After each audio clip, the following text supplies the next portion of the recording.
What is up, everyone? Dave Brown here. Welcome back to another episode of American Snippets. Thank you so much for tuning in today. Today's episode is brought to you by Lift Chocolates. Lift Chocolate is a veteran-owned company. Brandon Bush, the founder, is the veteran. He's also the chocolatier. He's known as the Candy Man, and he makes some of the best chocolates around, some of the best chocolates you'll ever have. And just don't take it from me. I mean, I'm a big chocolate fan, and I absolutely think these are some of the best chocolates that I've ever eaten. So order your chocolate today. If you're a chocolate fan, you're going to have to try these out. Trust me, you're going to be blown away. Brandon Bush is a big supporter of everything that we do here at American Snippets, and we want to support a veteran-owned company, and we encourage you to do the same. So go to liftchocolates.com, order your chocolate today. So let's get into this week's episode with Pat Hilton. Pat Hilton went all in on his dream and persevered through years of struggle to build it. Today, Pat is stepping onto national stages with some of this country's top entrepreneurs to share his entertaining talent and the business lessons he's learned while building his company, Acoustic Force Media, from the ground up. In this episode, Pat shares his story of walking away from a very successful career surrounded by celebrities to being homeless in the pursuit of his dream. And he talks about lessons learned along the way and offers advice for anyone who's looking to actually pursue their own dreams. So without further ado, here is Barbara Allen with today's guest, Pat Hilton.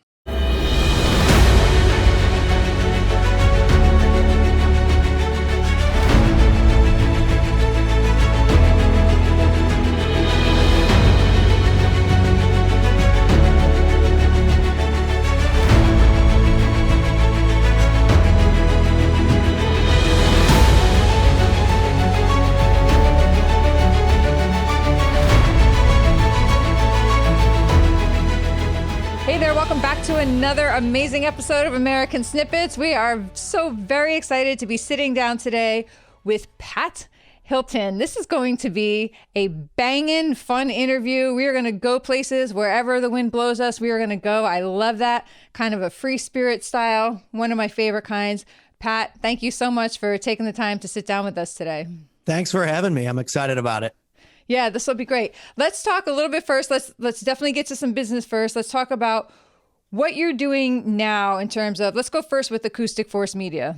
Okay, cool. So Acoustic Force Media is a social media management company. So what we do is we automate social media profiles for entrepreneurs and businesses by utilizing video and graphics to make content that relates to them generating more revenue, whether you're restaurant or landscaping business, or some of our clients are CBD oil companies or Amazon automation companies.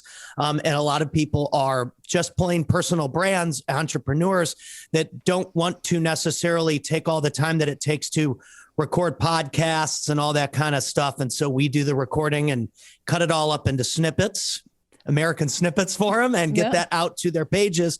And so it's a touch-free concept for business owners and entrepreneurs to get social media content out on their pages because it's time consuming.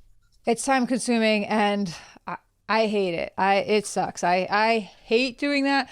But you know, you got to do it. So it's part of the game. It is. And so as somebody who I enjoy being online all the time and posting stuff and all of that kind of stuff, that became a strength of mine. And I was talking about this with a lot of different entrepreneurs about how can I take this Acoustic Force, which was like my nickname as a guitar player, because I just beat the guitar essentially, and turn this into like a real scalable company rather than Pat always having to show up and play bar gigs, which is what I did for like 20 years. And it was really creating solutions based on that expertise and the marketing skill, because it was the marketing that got me those gigs. It was the personality that got me those gigs. And I think we overlook our skill sets sometimes as entrepreneurs, because what's a habit or something that we've done forever, we don't necessarily put that in like our bucket lists of strengths. But when somebody identifies that for you and says, hey, you could turn this into a solution for people, you really start to kind of get outside of yourself and look at, well, what are my core skills and how can I remix what I'm selling to create more offers and some more revenue, recurring revenue. And so that's how we built the whole business, was taking all those marketing concepts that I use for myself to get booked at all these wild conferences and all these tours and MTV and stuff, and turn it into solutions for other people and make them the rock star. So Yeah, that's How it awesome. happened. A lot of people get stuck in that sort of functional fixedness where, I don't know, say someone is a teacher and gets laid off, right? Then they're gonna head out into the job force and say, well, all I know how to do is teach. I don't have any other skills that I can apply to something. But if you break down the art and science and technique and skill set in teaching, you find so many other things. But it can be really hard to do that when you're sort of panicking or in the moment or just overwhelmed. And That's definitely true. Yeah. And we were talking about, my wife is a teacher, and she was a teacher for the whole time I was making all these sacrifices, playing acoustic gig after acoustic gig and showing up at conferences and playing for free and doing whatever I needed to do to get around business people that could help me turn this like marketing and entertainment skill into a real, like I said, scalable business. And even her moving out of education and working with our kids, we have a 1-year-old and a 3-year-old, and she's always been home with our kids since Ella was, 6 months old. She's now 3, and we have another 1-year-old, Annabelle, but she's always been home with the kids. And what I've noticed is like organization techniques and like activities, and she calls them like sensory activities or whatever, where like the kids like play with certain stuff and it activates certain senses. She doesn't necessarily look at that and think it's just to her like early education, but to me, like, I don't know anything about that kind of shit. I have no patience with our kids. I'm getting better about it, but she's got a completely different skill set than I do. And when you say that, it's interesting because I'll bet you she could create courses or something when the kids get older and she's got more time, because they're a handful, to create organization and, a community of accountability in this for moms or whatever else she could do with those skills inside of all those like big things that she doesn't even look at. I see all these little skills that she doesn't even notice. Maybe it's just habits for her. And so I think that's for a lot of people. There's people I know that work out all the time that are in great shape, and they never even thought to like break down what they do to get those results and sell that. And so I'm bringing that up because I had that problem too. Well, how did you get all these gigs? How did you do all this social media stuff? How did you get Grant Cardone's attention and get on GrowthCon? I'm like, oh, well, I mean, I made stuff, like I made a video. Like, well, why don't you sell that? I don't know. I never thought about it. I just did it. Yep. So like you said, we get so lost in doing that we don't get time sometimes to step back and analyze what are we doing and how can we turn that into like a menu. Yeah, a menu is a really good word for it. So I was digging into your story, and I've heard you talk, and I've been in Clubhouse with you, and I know that you spent a lot of years just doing what you're doing because you believed in it and because you loved it. I mean, 20 something years of singing these gigs and hustling to get them. And you got some really great gigs along the way. And you also had to work a lot of free gigs. So I don't know, was it like an up and down kind of thing? Like 1 minute, I landed this great gig. Were you able to capitalize on that momentum? Was it like you started here, then got one great gig, then it just kept going up? Or was it you get a great one, you go down, you get a great one? Was it more like up and down? So, I mean, it's kind of up and down. I don't know that anything really like went shoo through the roof. I think that there were some hot moments, and I think that those hot moments and those highlights are great. But I think that I always had a gig, and I think that that was my strength. So like I said, when we were 15 years old, I always have to like start from the beginning because it's like start in like the middle. I like can't explain it. So when we were 15 years old, we started a band in high school, and we were called Magical Disappearing Act. And that was like our name. And so we played all these shows all over Missouri and Iowa and all these kinds of places, right? And then I went to college and I started doing the acoustic thing on like weeknights and weekends. What were you going to college for? Were you going to college for music or some sort of business path? So I went to the Conservatory of Recording Arts and Sciences in Arizona to learn audio production. So you always knew it was somewhere in that area. So I could work a job. That was my deal with my dad. And this is where it gets good and bad here. So I'm like, hey, if I go to this school and you pay for it, I will get a corporate job. I already have my eyes set on this company in Las Vegas that does live sound, and I'll be able to do my live sound thing that I've been doing since I was 15 at all these bars and stuff for a corporate company. And so he was sold. My dad is an old school, like accountant kind of type, but he's a number cruncher. And so he's like, okay, well, that sounds like, it's logical, because in his brain, that was like a trade school. So it's not real college. Okay. This isn't real college. All right. You need a real job. And so that kind of hurts your feelings, because you're like, okay, whatever. But he backed me up on it. My parents both backed me up on it. And I went and I graduated and I got the corporate job at PRG Audio. And that was probably like 2004 or something like that. So I graduated high school in 01 and went down to Arizona in like 02 or whatever, graduated and was working a job by 2004. So he's like, okay, cool. Pat's good. Well, after a couple of years of touring with like big artists and the Tom Pettys and the Madonnas and all this kind of stuff, I wanted to be Tom Petty. All right. That's what happens, and I'm like, right? Yeah. Okay, well, now that I know how this all works, I can run my own shows and make way more money as a touring artist than I can working for these guys. And so I started asking band members that I knew in these big groups, the Aerosmiths and all these people, questions like that. Well, how did you go from, being a bass player in a cover band to playing for Aerosmith or whatever? Like, oh, well, you do this, and the other thing. Oh, okay, cool. And so I started to get more and more confident about me doing it. And so I quit that job eventually in like 2007 or something like that. So I worked that job for a couple summers. We did all the biggest tours, like the Elton Johns, the Bostons. But what a great way to use the job that you're doing to get free mentorship and learn from the best and study from the best and see that and grow. I mean, that is imagine if you had to pay those people for 5 minutes of their time, 10, 15 minutes of their time. Hey, can I come watch you rehearse? Hey, can I just ask you a few, that famous pick your brain kind of thing?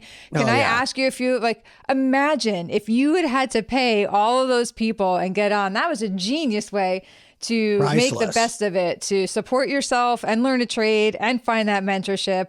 I love that. Carry on. Yeah.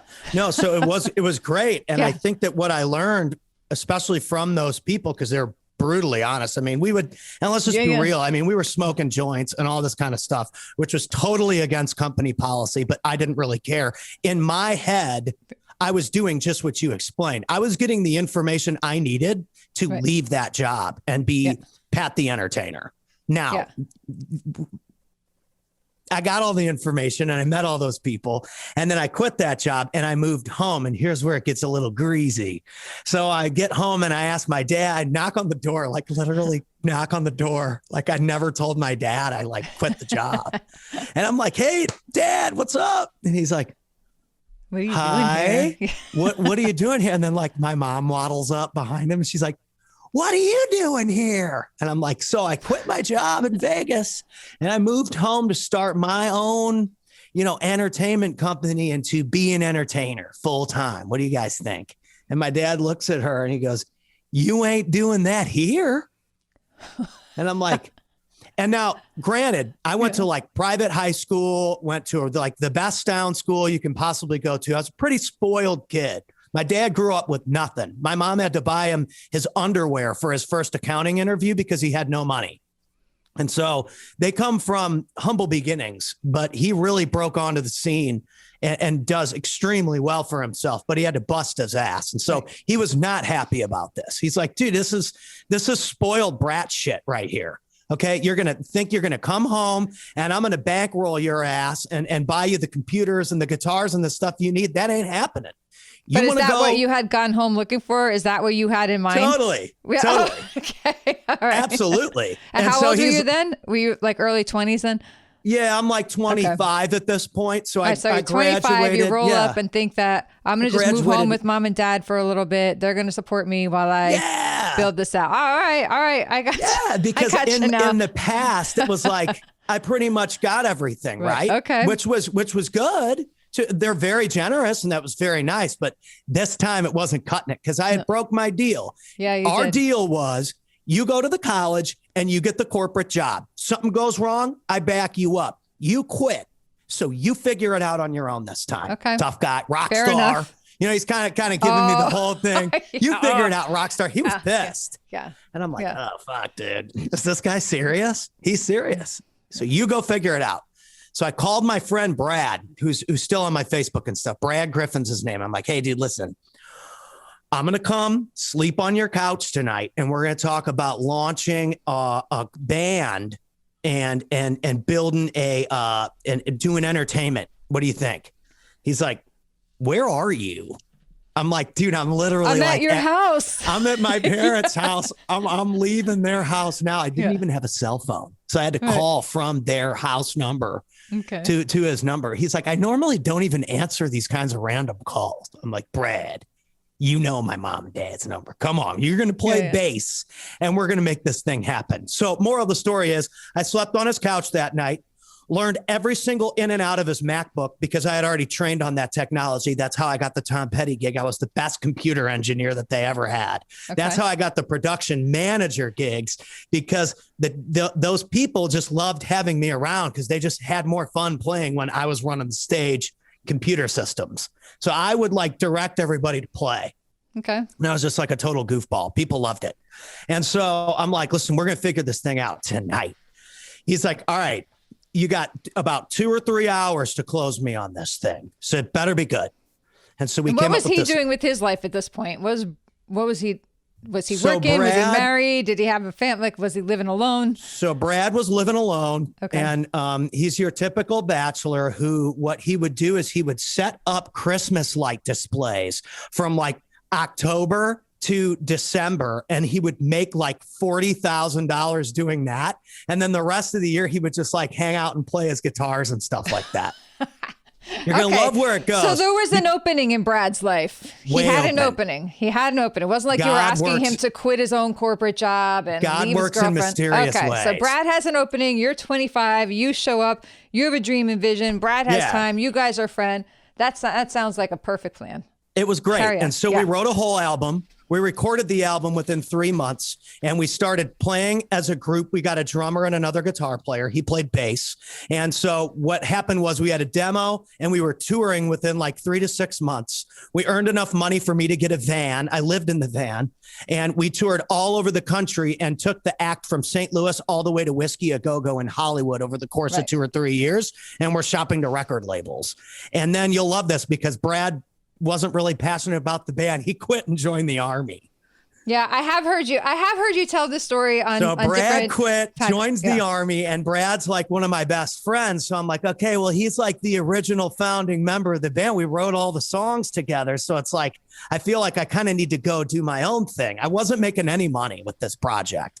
I was living in the freaking van. And when Brad told me he was going to quit, you know, it was like right after we had gotten done with the big tour. And I'm like, all right, you got 1 or 2 decisions to make. You can either go solo and use all these contacts to show up with an acoustic guitar and get paid, or you can keep slaving away at this thing and maybe potentially become a rock star. So I picked up an acoustic guitar for a couple $100 at the used guitar shop and showed up at a gig that was booked for the band by myself with the sound rig and played that gig. And I think I made like $200 and something that night. Now, granted, I'm like 27 years old at this point. To me, that was like $1 million. Yeah. And it's proof of concept too. Yeah. It's proof that you can do this. Yeah. Holy shit. I just made $230 in cash. This is incredible. And then I showed up at the next night, make a couple $100. Showed up at the next. Now I got like $1,000 in a little bucket. And I'm like, okay, this is working. And so I started playing 6-7 shows a week in St. Louis, all over town. I started like booking them to where it would be even longer hours so I could make more money. So I'd like play from like 5 to 7 with the guitar. And then from like 8 to midnight, I would plug in my DJ rig to the same system and like DJ and like play everybody's favorite songs. And I had this app back then. It was revolutionary because no one knew about it, called Spotify. And Spotify had every single song on the planet. So I'd like make announcements and be like, hey, if you want to hear your favorite song, come up and let me know what it is. I'll play whatever you guys want. So I would build playlists based on what people in the bar actually wanted to hear. And they all wanted me to come back because I just played what they wanted. Yeah. And this was like the biggest lesson for me as a creator. Why was I broke the first 2 years? Because all we wanted to play was what our band wrote. But once I shifted and started just giving the audience what they wanted, I started getting paid. When I showed up with the acoustic guitar to fill 2 or 3 hours, I had to play like Incubus and Petty and like Steve Miller and like Brown Eyed. I can probably sing Brown Eyed Girl with a guitar with my eyes closed at this point. But that's what the audience wanted. And so I think that was the big shift for me. Okay, well, if I just give people what they want instead of trying to be Pat the rock star, then everyone in the audience is happy and I get paid. Yes. And I don't have to be so broke anymore. So that was how I started to kind of like survive on this. Then I met my girlfriend, Megan, who's my wife now. But like, then I finally had an apartment. She had credit and a real job. So we moved into an apartment together, and I was traveling all over the country doing all these tours. And I got home one day and was like, all right, I'm moving to San Diego. You're going to move into your parents' house. And in like 3 to 6 months, I'll have full-time gigs there, just like I have here. We can get engaged, get married, have kids. I'll be a rock star. We'll be all good.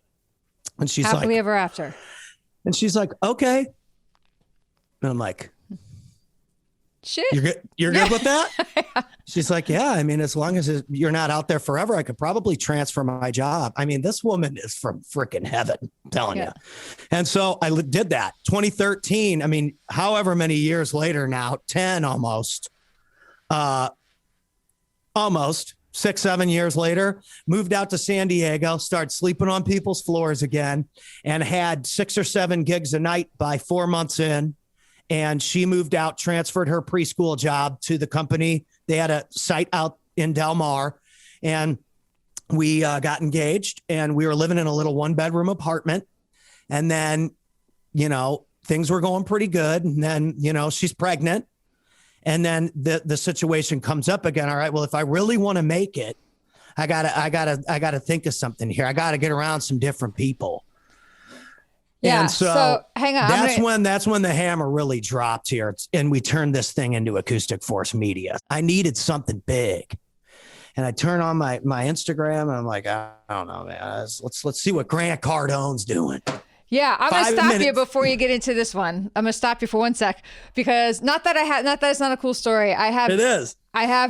I have heard it before. It is very impressive and very cool that you had the balls really to do this. I just don't want to run out of time before we get into other stuff. So yeah, well, moral of the story, he wanted somebody to make him a song or content to get his Instagram verified. I made a song, I made content, and then I asked him if I could play at his conference, but I wasn't getting through.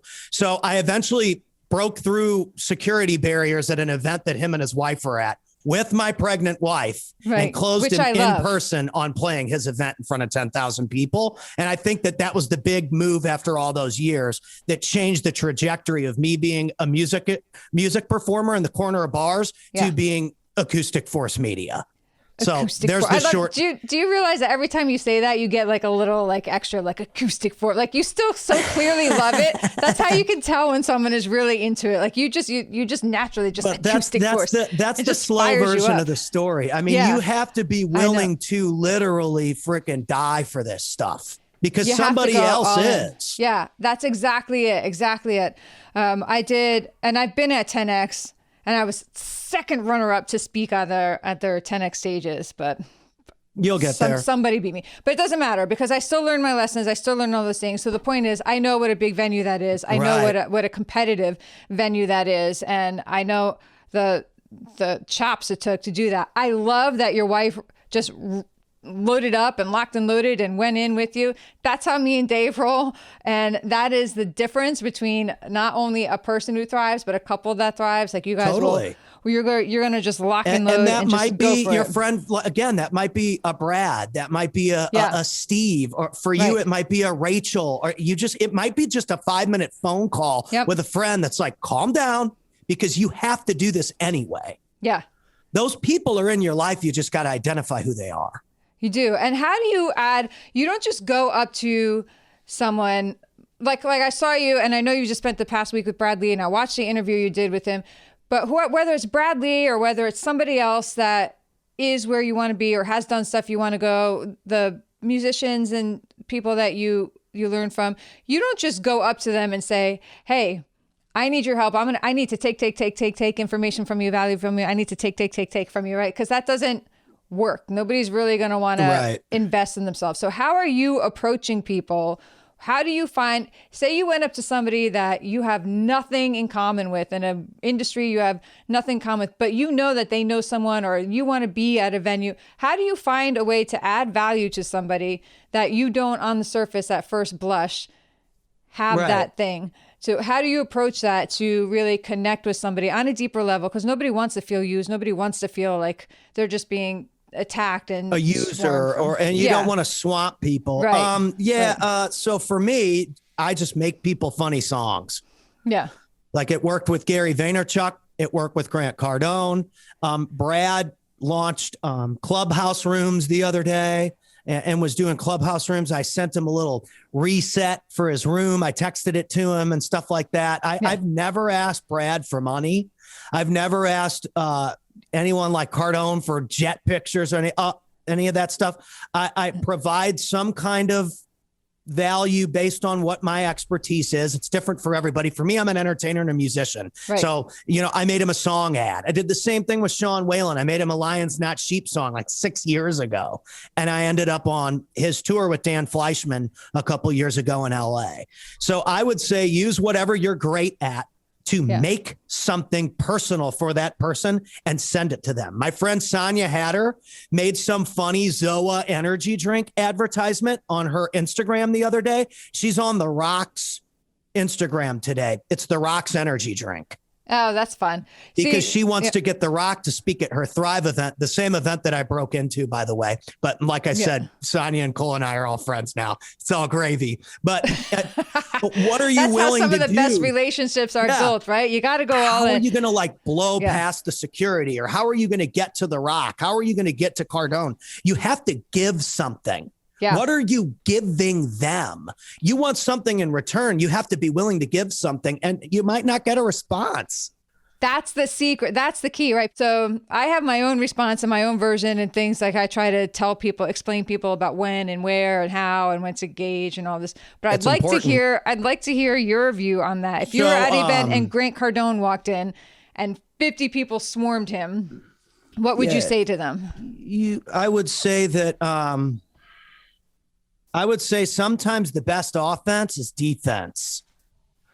So like, I'm a big boxing fan. I grew up watching an ESPN Classic with my dad. And I never really liked Floyd Mayweather's boxing style until I got older, because what he does is he uses your offense against you. He draws you in and deflects and then counter punches really fast, almost to the point where you think he just danced around the whole fight, when in reality, he completely obliterated the opponent on points. So I would say, like, when I was backstage at the 10X event getting ready to play, right, I didn't bother Grant or Elena. I didn't even say anything to them. Yes. Because I know from being backstage with like Tom or like, what's his name? Steven Tyler or any of those people, you just leave people alone when it's showtime. Yes. That kind of stuff. Those people are trying to think. And while they're cool and they're going to take their time for you, it's rude. They don't remember. They don't remember those people. Right.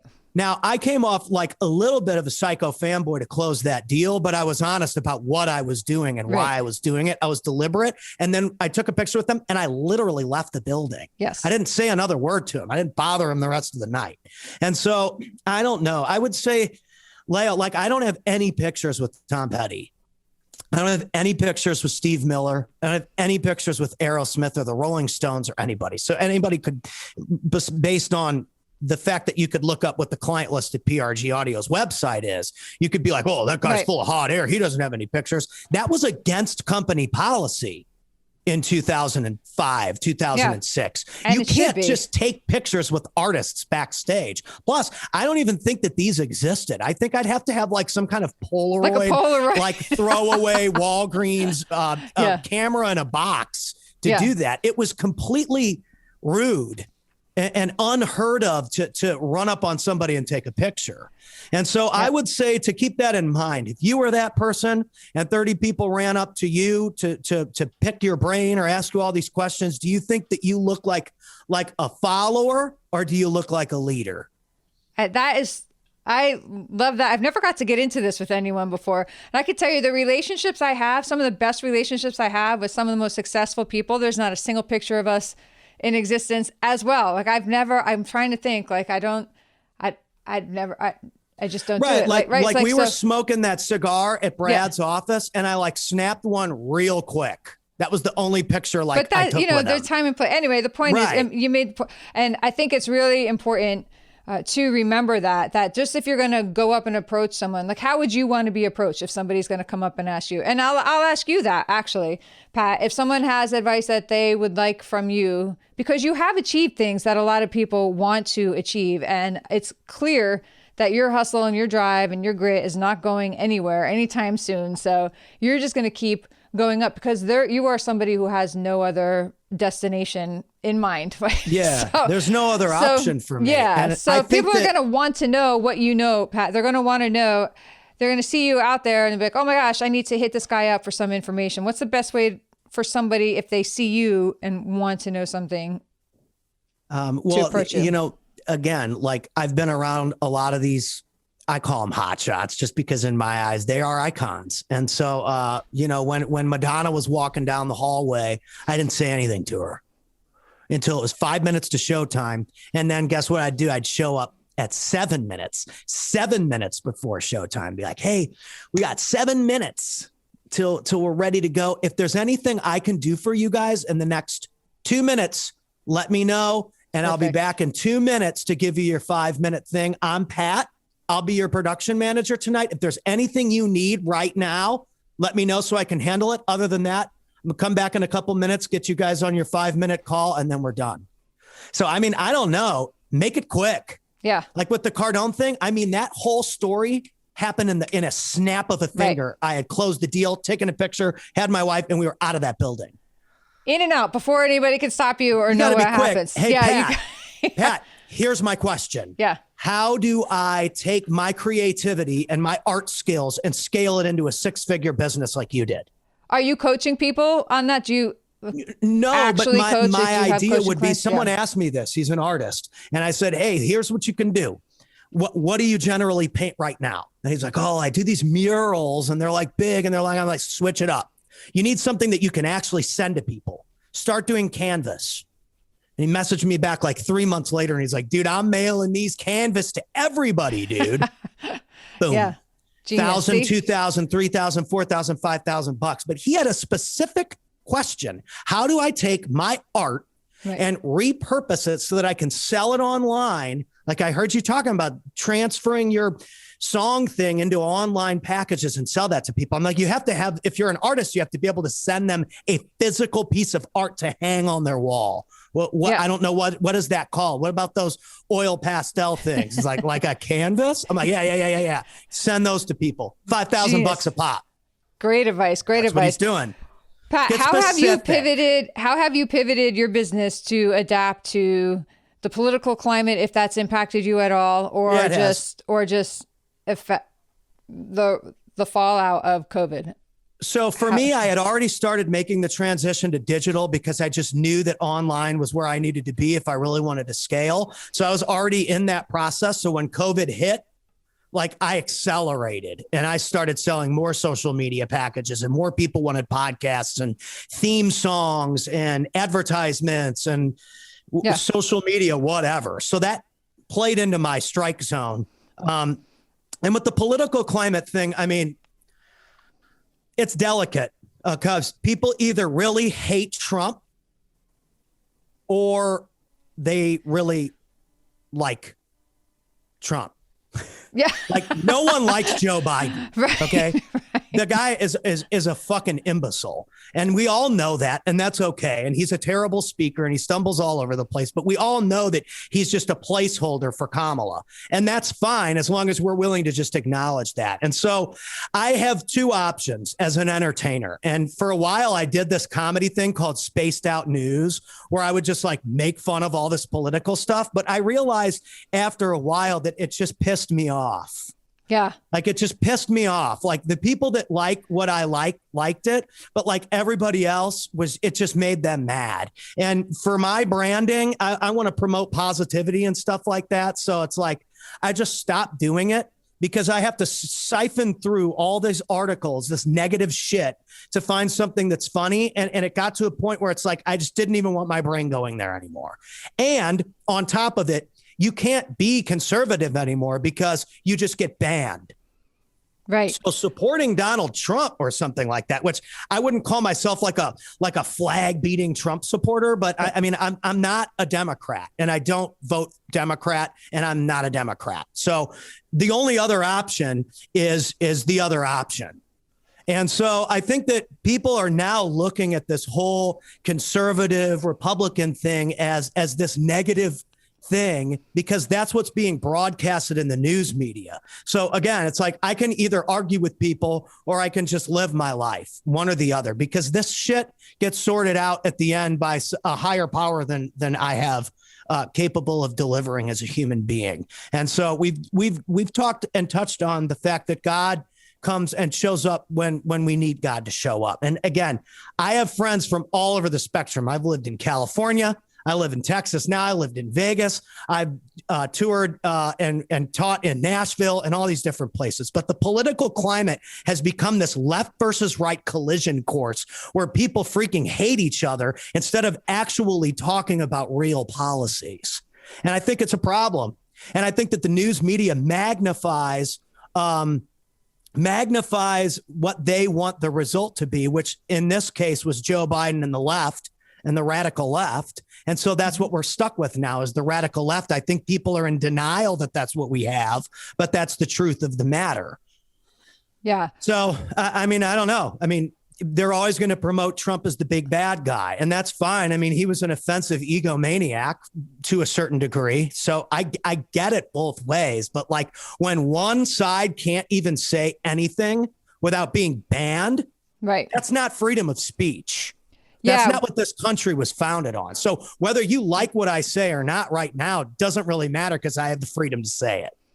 Yeah, well, you sort of have the freedom. You have the freedom if you want the consequences, right? So we've had friends whose businesses and websites have been shut down. Like friends who are actually, they're veterans. Some of them are engaged in rescuing child trafficking victims, and their websites are being shut down because they're speaking out. Problem. We've been it's shadowed. We've been suppressed. We've been all this. And we have difficulty sometimes getting guests to come on our platform because we are patriotic. Even before we started speaking up for our views we have, which happen to be views that agree with the conservatives, because basically we disagree with everything the Democrats. I can't help it. I've always said that. Yeah, and I have a right to disagree with it. I hate everything they're doing. Right? They suck. I want to like them. I keep saying it's like hummus. I want to like hummus. I keep trying it, but I hate it. It disgusts me. I want to throw up when I try it. Right? I can feel that one too. I try to like them. But every time I hear them or see a policy they're doing makes me like sicker and sicker. And so when I speak on the policies, I get attacked. And so we had to come to that decision, which is what I was curious about you, if you had to come to that decision, which you answered.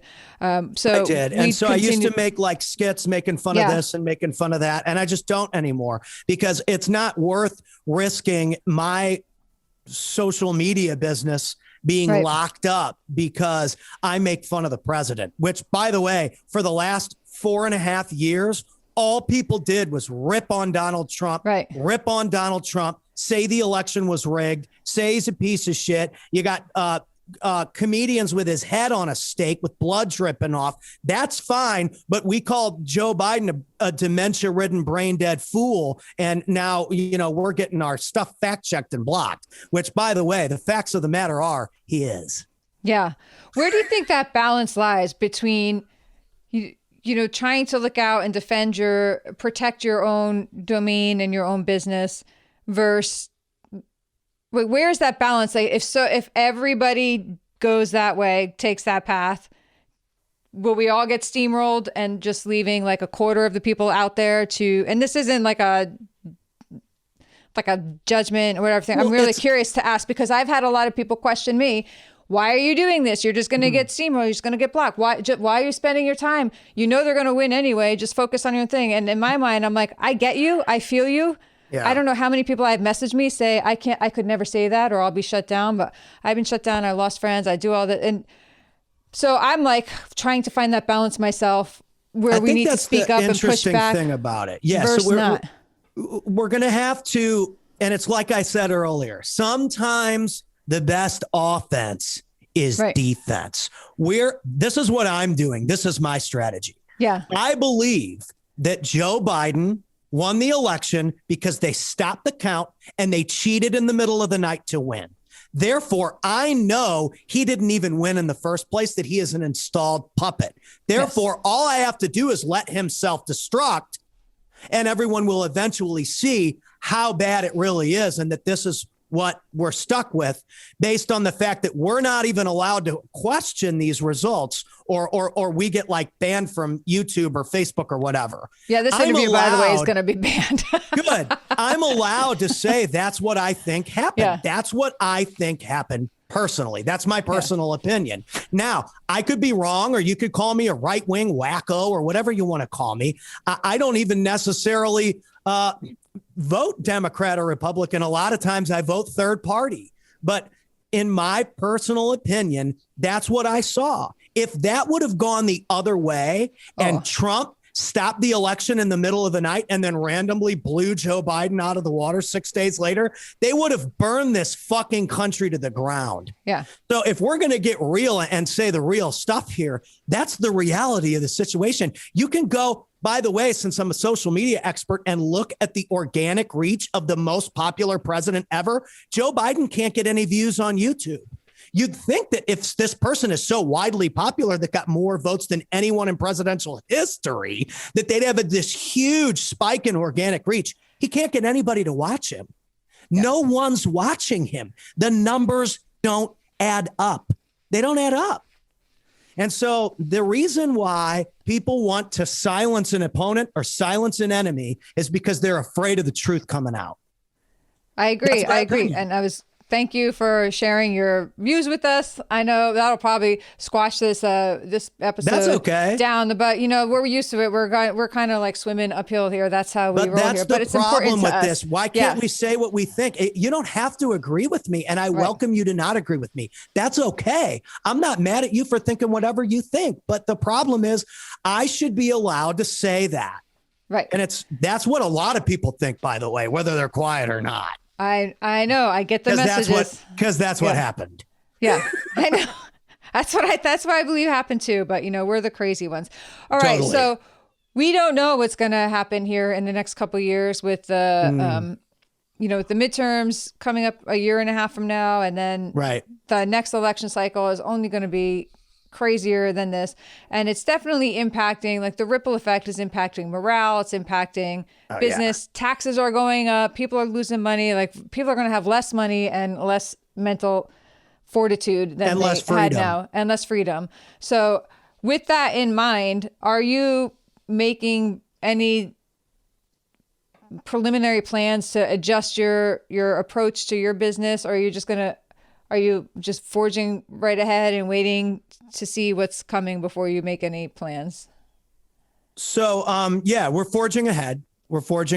And we are expanding. We're growing. We're taking on more and more clients. And I do want to emphasize that there are a lot of people out there, while you might not hear them on social media, that are saying the same thing that I just said. Yeah. They're just not publishing it. Right. So those people are everywhere. And they're not going to be silenced forever. Just because Twitter silences people or YouTube pulls down a video, that doesn't stop people from talking. Yeah. And so this isn't going anywhere. People know what's going on here. And these types of tactics have been pulled in other areas of the world before, and we've seen where that's gone. Again, whether people want to admit it or not, that's fine. I don't consider myself a political science expert or anything, but then again, it doesn't take Sherlock Holmes to figure this whole thing out. Now, for us, we market ourselves and we promote ourselves as an America First company. What does that mean? That means that I employ American workers, despite the fact that video editors are way more expensive in America than they are in the Philippines or whatever. We employ a young man. His name is Nick Murray. He's my head editor. And Nick dealt with sexual abuse. He's very open about this when he was a young man, about 14, 15 years old, and is a survivor of that, and is very open about the fact that he wants to spread that message of hope to people, that you can still follow your dreams and be open about that and make content and help other survivors share their stories. And I think that one of our goals as a company now, through Nick, is to help people get their message out that have experienced those types of things. And so I've got to focus on what can I do to make this world a better place and empower young adults and young creators to be badass. And so that's all I can do. I can't convince people to think the way I think. I can't convince people to analyze a situation the way I analyze it or to think the same way as I think. And I definitely don't encourage anyone to be banned based on the way that they think, unless it's racist or it's hate speech. Then you clearly don't need to have a voice on a platform. I do agree with that, of course. But I think that's my goal, is to, he's the first guy who's ever earned my trust with my, number one, my passwords to my social media, but also a lot of the content that you see hitting my pages, he's posting that. Nick's never had a gig as a creator before. I'm the first person that ever hired him. And I'm training him to be very confident in his skills and demand more from himself. And so I've learned a lot from him, because I am a dad too, about how to kind of nurture a friendship and a business relationship based on, everybody's got their own emotional capacity and stuff like that. And so I want to empower youth who maybe didn't grow up like I did, in a two-parent home. Maybe they did, but they just got into a rough situation, to go out and be open about their story and be confident and be successful. Because I've been homeless, sleeping in vans too. It sucks. It's hard. Sleeping on people's floors is not comfortable. And I've been shit on, and people told me I was a piece of shit, and I ended up here doing this stuff anyway. So there's always hope for people. And so I think that's a mission of mine now. And this is the first time I've actually ever even said that. But since you bring it up, I think that's something that we're going to embrace as a company. That's awesome. I just felt like all sorts of energy coming out there. I love that. It was almost like it was taking place in your mind as you were doing that. That's huge. What you just said right there is huge, because that's going to be more needed, more voices. A lot of I think a lot of the frustration that's being manipulated is because people don't feel heard and they don't feel validated. They don't feel like their voice matters. And it's not this life, this color, it's your voice. I think that matters more than anything. And so what you just described there is going to be a really powerful pushback against everything that's happening here, because if you help people find their power or feel that power in their voice, that's going to take away such levels of frustration that are no longer going to be available to be manipulated, because they got better things to do. So I love everything that you just said, and I am really excited to see you do that. If there's some way Dave and I can be of help to, if you see someone with a story, they need a platform to get it out on, you send them our way, we'll be a part of that too, because that's awesome stuff that you just said there. Yeah. And I think that goes beyond this whole right or left thing. I mean, our youth and our kids are way more important than what we agree or disagree with about this freaking election. Yeah. It's over 100%. It's over with. We're going to live with this, and we're going to move on, and we're going to trudge on. But what am I going to do in the meantime? I need to make an impact. Yeah. And what you just said there is going to impact individual lives and communities. And literally you build it big enough that it's going to impact the country. So thank you for sharing that. And thank you for doing that. I'm super excited. Before I let you go, I got to ask this one question, which is why, and to this theme, to this point that we talked about, Dave and I started American Snippets a few years ago when we thought the divisiveness was at an all-time high in this country. Like, little did we know what happened, right? or what was Right. going to happen. But it was our pushback. You know, my husband gave his life in service to this country. We've been through a lot as a family for it. Dave tapped into his patriotism and knew it. And we knew that this country is better than what we're being made to believe and fed to believe. So we wanted to bring stories like yours, and find moments exactly like just happened right here to help remind us all that we are better than that. And that one of the things that is still alive and well is in fact the American dream. But we understand the American dream is not the same for everybody. And in fact, the beauty of it is that it's different for everybody. It's custom made. We all have our own version of it. Yours isn't mine. Mine isn't yours. And that's where the magic is. So I really love to ask our guests for their version. What is your version of that American dream? My version of the American dream. I mean, even when it was hard, and I was sleeping in a van, I was still living the American dream. I mean, dude, now I'm going to freaking cry on your show. But like, dude, people fought and died so that we could have opinions. People fought and fucking died so that we could go fight for what we want to do. And so this idea that like, I'm not allowed to say something, or I'm not allowed to have a conversation with Barb or James or Kevin or whoever else is absurd. These rights were given to us by God, not by the left, not by the right, not by the libertarians or the third parties or any political candidate. This is what we're missing in this country. The American dream was given to us by God. We are missing God right now. And I just saw an advertisement the other day for shoes. A rapper's coming out with shoes called Satan shoes. Yes. And so what we're embarking on here is the destruction of American core values of men and women being married and having a family. And if they want to go play baseball and watch Roger Clemens strike somebody out, then go for it. And it seems like the American dream, you're living it every day. Your ability to say, I don't disagree with that guy, that's the American dream. Your ability to say, oh, I really like what that guy had to say. He's kind of hyper and weird, but I kind of like him. That's the American dream. My ability to sleep on a floor and grind for 10 fucking years to get to a point where I can support my kids and have these cool little $20 lights and have a great time with my friend Barb. That's the American dream to me. It's not making millions of dollars. It's not being famous. It's fighting for what you believe in. And I think that when you take people's ability to believe in something or speak something away from them, that's when the American dream dies. And that's what we're up against right now. That's what we're up against. They're framing it as Trump, Trumpers, Trump supporters, when in reality, it's just anybody that doesn't think like the left. And if that's harsh, then that's too bad, because that is going to kill the two-sided ability to have a conversation in this country. We're losing the ability to communicate and to voice our opinion. And that is the American dream, the ability to fight for what you believe in, voice your opinion, and succeed. The pursuit of happiness, wherever that's from, I don't know, but that's the American dream. When you take people's ability to successfully voice their opinion and succeed and be happy away from them, you're killing America. And we're walking that line right now. It's very sad to see. Yeah, I agree. I love that, man. Again, this is another interview. I could keep you here for hours and talk. But it's just like, don't I don't know that many apologize for that. Thank you for sharing that with us. Have husbands that fought and fucking died for our country. So I can introduce you to plenty. But yeah. I would like you. that. But I'm just saying, I mean, know, when it comes to survivors, you're a survivor too.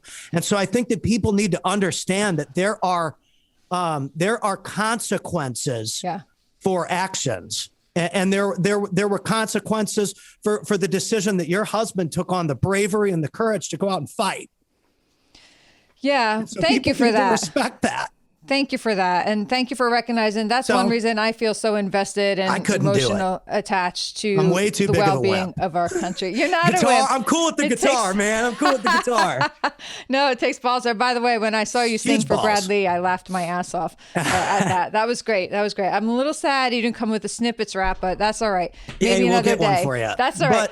But yeah, I think that's an important thing. And again, it's different for everybody. It is. But I think that for all of us out there to understand that this country. I have ancestors that fought in the Pacific and battled. I mean, dude, this is real shit, folks. Yeah. Like, do we want freedom or do we want to be controlled? Because right now we're being controlled. Absolutely. That's just plain and simple. Yeah, absolutely. The more you give up, the more they're going to take. Yeah. Whether so it's easy. taxes or anything else. And so I think it's very important for us to understand it's okay to not agree with everything someone says, but they have a right to say it. Yep. Within reason, of course. Yes, within reason. I agree with you. People so fought much for that. We got to get you back to be a part of our op-ed shows. We could go on forever on this. But, we could. Pat, thank you again so much. I'm thank really you. excited to see where you're going with this. Before we hop off, tell people where to go to find you if they want to find your services, connect with you, hire you to come be a part of their events.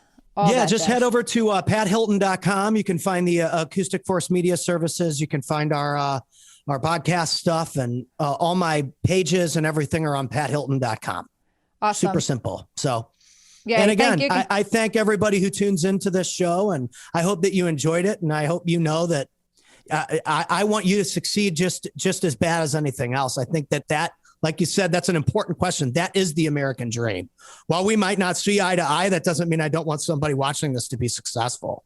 That's what people fought for.